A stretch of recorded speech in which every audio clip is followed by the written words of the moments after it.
Bonjour frères et sœurs, j'espère que vous allez tous très bien.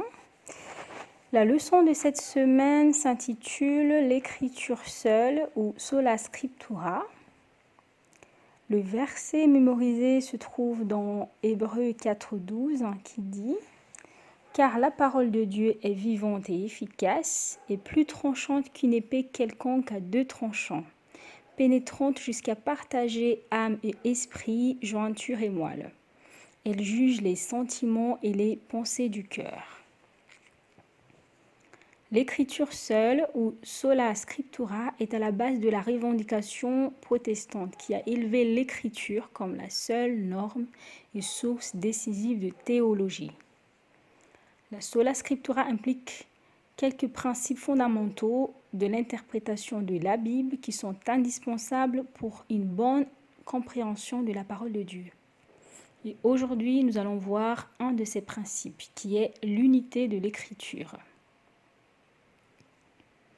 Quand on parle de l'unité de l'écriture, cela implique deux choses, sa cohérence et deuxième chose, c'est que toute l'écriture doit être prise en considération dans son ensemble quand nous étudions un sujet précis. Revenons à la première, la cohérence. L'unité de l'écriture vient de son inspiration divine, c'est-à-dire que l'écriture peut fonctionner comme son propre interprète.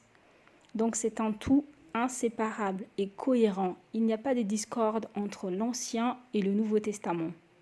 Les deux se complètent. L'Ancien Testament se déploie dans le Nouveau Testament et le Nouveau Testament s'appuie sur l'Ancien Testament. Sans son unité interne, l'écriture perdrait son pouvoir convaincant et libérateur.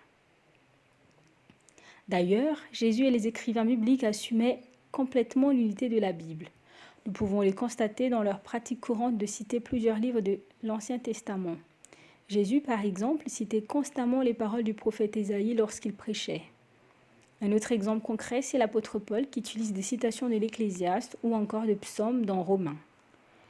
La deuxième chose, c'est que, comme on a dit, toute l'écriture doit être prise en considération lorsque nous étudions un sujet biblique. Il ne faut pas bâtir notre enseignement sur des textes isolés, sinon nous pourrions être induits en erreur. Alors, que faire quand nous rencontrons des textes ou des idées de la Bible qui semblent contradictoires? Après avoir écouté attentivement ce qui vient d'être dit, je suis convaincue que vous saurez répondre à cette question. Que Dieu vous bénisse. Amen.